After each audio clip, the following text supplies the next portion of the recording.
கலைஞரின் கரமாக இருந்தவர் இப்போது ஸ்டாலினுக்கு பலமாக இருக்கிறார். உதயநிதி மட்டுமல்ல, அவரது மகன் வந்தாலும் அவருக்கும் பக்கபலமாக இருப்போம் என விசுவாசம் காட்டுபவரை முக்கிய பணிகளுக்கு எப்போதும் ஸ்டாலின் நம்புகிறார். திருச்சி மாவட்டம் லால்குடி அருகே உள்ள கிராமத்தில் பிறந்தவர் KN நேரு. குடும்பத்தில் மொத்தம் 7 பிள்ளைகள். இந்தியாவின் முதல் பிரதமரான ஜவஹர்லால் நேரு மீது தீவிர பற்று கொண்டவராக இருந்தார் நேருவின் அப்பா. அதனால் இவருக்கும் அவரது பெயரையே வைத்தார். இயல்பாகவே திருச்சியின் வெளிப்புற கிராமங்கள் விவசாயத்தையும் பால் தொழிலையும் சார்ந்திருப்பவை. அதனையே தனது தொழிலாகவும் மாற்றிக்கொண்ட நேரு பால் சொசைட்டி ஒன்றையும் கமிஷன் மண்டி ஒன்றையும் நடத்தி வந்தார். லால்குடிக்கு வெளியே உள்ளவர்களுக்குத்தான் அவர் KN நேரு, அங்கிருப்பவர்களுக்கோ அவர் புல்லட் நேரு. ஆம், வீட்டை விட்டு வெளியே கிளம்பினால் புல்லட்டில் தான் கிளம்புவார் நேரு. நேருவை புல்லட் இல்லாமல் பார்க்கவே முடியாது.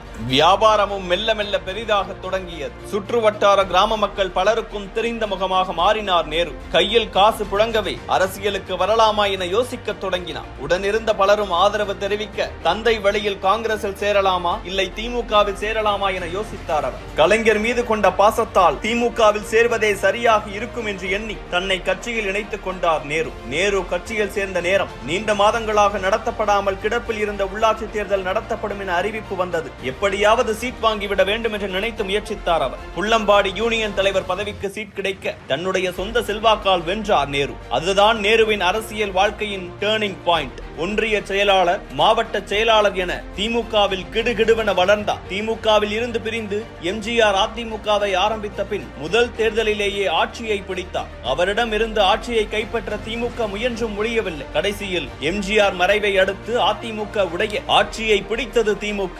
1989 தேர்தலில் கலைஞர் ஆட்சி அமைத்தார். அந்த தேர்தலில் லால்குடி தொகுதியில் போட்டியிட்டு சட்டமன்ற உறுப்பினரானார் நேரு. அதே நேரத்தில் திருச்சி மாவட்ட செயலாளராக இருந்த N செல்வராஜ் முசிறி தொகுதியில் தோல்வியை தழுவினார். திருச்சியின் மற்றொரு முகமான அன்பில் பொய்யாமொழி வெற்றி பெற்று அமைச்சர் பதவிக்காக காத்திருந்தார். ஆனால் அன்பிலுக்கு காத்திருந்தது என்னவோ அதிர்ச்சிதான். மாவட்ட திமுகவில் கோஷ்டி பூசல் நிகழ புதிதாக ஒருவருக்கு அமைச்சர் பதவி கொடுக்க விரும்பினார் கலைஞர். அப்படித்தான் நேருவுக்கு அடித்தது ஜாக்பாட். அழைத்தார் கலைஞர். உன்னை அமைச்சராக போகிறேன், திருச்சி திமுகவை நீதான் வலுப்படுத்த வேண்டும் என உத்தரவிட்டார். அதை அப்படியே ஏற்றுக்கொண்ட நேரு தீவிரமாக பணியாற்றினார். மின்சாரத்துறை, பால்வளம், செய்தித்துறை, தொழிலாளர் நலத்துறை அமைச்சராக சுழன்று வேலை பார்த்தார். அன்று முதல் இன்று வரை திமுக ஆட்சி அமைந்தால் KN நேரு பெயர் அமைச்சரவை பட்டியலில் இருந்தே தீரும். ஆனாலும் விடுதலை புலிகளோடு தொடர்பு என ஆட்சி அமைந்த 2 ஆண்டுகளில் திமுக ஆட்சி கலைக்கப்பட்டது. ஆனாலும் திருச்சி முழுக்க KN நேரு என்ற பெயர் ஒலிக்க தொடங்கியது.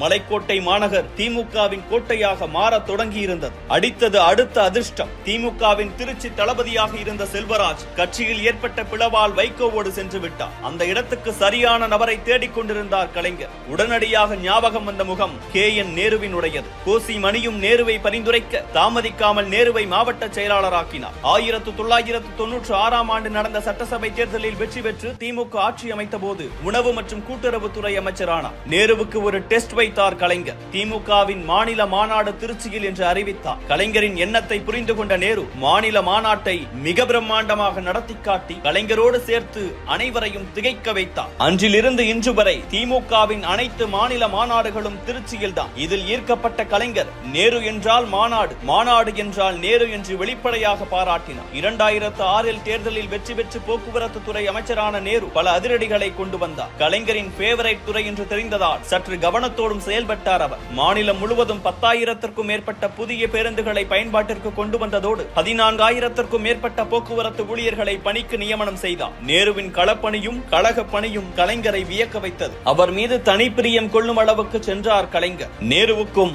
அதே பிரியம் கலைஞர் மீது இருந்தது. அதனை கட்சியினருக்கு புரிய வைக்க திருச்சியில் கலைஞர் அறிவாலயம் கட்டி திறக்க செய்தார் அவர். 2012 ஆண்டு மார்ச் மாதம் KN நேருவின் சகோதரர் கொலை செய்யப்பட்டார். அந்த துக்கத்தில் இருந்து இப்போது வரை நேருவால் வெளிவர முடியவில்லை. இந்நிலையில் 2014 ஆண்டு திமுகவின் மாநில மாநாடு திருச்சியில் நடைபெற்றது. முழு பொறுப்பையும் தலைமையில் ஏற்று மாநாட்டு வேலைகளை செய்தார் நேரு. கூட்டத்தில் பேசிய ஸ்டாலின், கடந்த சில ஆண்டுகளாக வழக்கு மேல் வழக்காக திமுகவினர் மீது போடப்படுகிறது. அதிலும் அதிக வழக்குகளை பெற்று சாதனை படைத்ததோடு அத்துணை அலைக்கழிப்பையும் தாங்கிக் கொண்டிருக்கிறார் நேரு. அதே நேரத்தில் இன்னும் வேதனையோடு ஒன்று சொல்கிறேன். நேரு நடத்தக்கூடிய மாநாட்டை உடன் இருந்து வேலை செய்ய அந்த சகோதரன் இல்லையே, ராமஜெயம் ராஜ்யம் இல்லையே என்ற ஏக்கம் நேருவுக்கு மட்டுமல்ல எங்களுக்கும் உண்டு என்று பேசினார். அவ்வளவுதான். நேருவின் கண்கள் குளமாகின, உடன்பிறப்புகள் சோகமாகின. மேடையில் இருந்த அனைவரும் நேருவை தேற்றினர். 2016 நடந்த தேர்தலில் வெற்றி பெற்றார் நேரு. ஆனால் திமுகவால் ஆட்சி அமைக்க முடியவில்லை. இடையே கலைஞர் மறைந்துவிட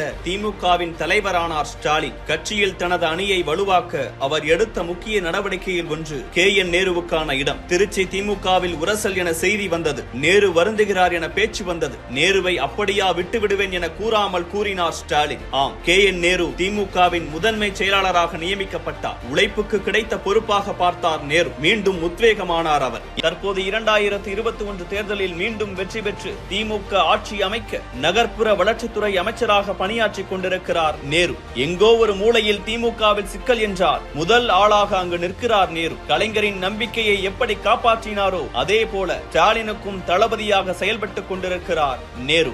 அதனால்தான் நேருவுக்கு நிகர் நேருதான். நேருவை பாராட்டுவது என்னை நானே பாராட்டுவது போல என பெருமையாக பேசியிருக்கிறார் முதலமைச்சர் ஸ்டாலின். இந்த நெருக்கத்தை பயன்படுத்தித்தான் மகனுக்கு சீட்டு கேட்டு துண்டு போட்டிருக்கிறார் KN நேரு. ஆனால் அவர் கேட்ட திருச்சி தொகுதியை இந்த முறை மதிமுகவுக்கு ஒதுக்கி இருந்தது திமுக. ஆனாலும் திருச்சி மாவட்டத்தின் சில பகுதிகளை உள்ளடக்கிய பெரம்பலூர் தொகுதியை நேருவின் மகன் அருண் நேருவிற்கு ஒதுக்கி உற்சாகப்படுத்தி இருக்கிறார் முதல்வர் ஸ்டாலின். ஏற்கனவே திருச்சி மாவட்டத்தை KN நேரு வசப்படுத்த முயற்சிப்பதாக கட்சிக்குள் பூசல்கள் எழுந்தன. அருண் நேருவிற்கு வழங்கப்படும் இந்த சீட்டு அந்த கலக குரல்களை மேலும் அதிருப்தியாக்கும் என முதலமைச்சர் ஸ்டாலினுக்கு தெரியும். அதனால்தான் தனது மக்களவை பிரச்சாரத்தை திருச்சியிலிருந்து தொடங்கி KN நேருவுக்கும் அவரது மகன் அருண் நேருவிற்கும் தன்னிடம் உள்ள ஆதரவை சொல்லாமல் சொல்லி உடன்பிறப்புகளுக்கு கடத்தி இருக்கிறார். ஸ்டாலினின் நம்பிக்கையை அருண் நேரு காப்பாற்றுவாரா? கட்சி பூசல்களை கடந்து உடன்பிறப்புகள் அருண் நேருவின் வெற்றிக்கு துணை நிற்பார்களா? திருச்சியின் திமுக தளபதியாக KN நேருவே தொடர்வாரா என்பதை பொறுத்திருந்து பார்க்கலாம்.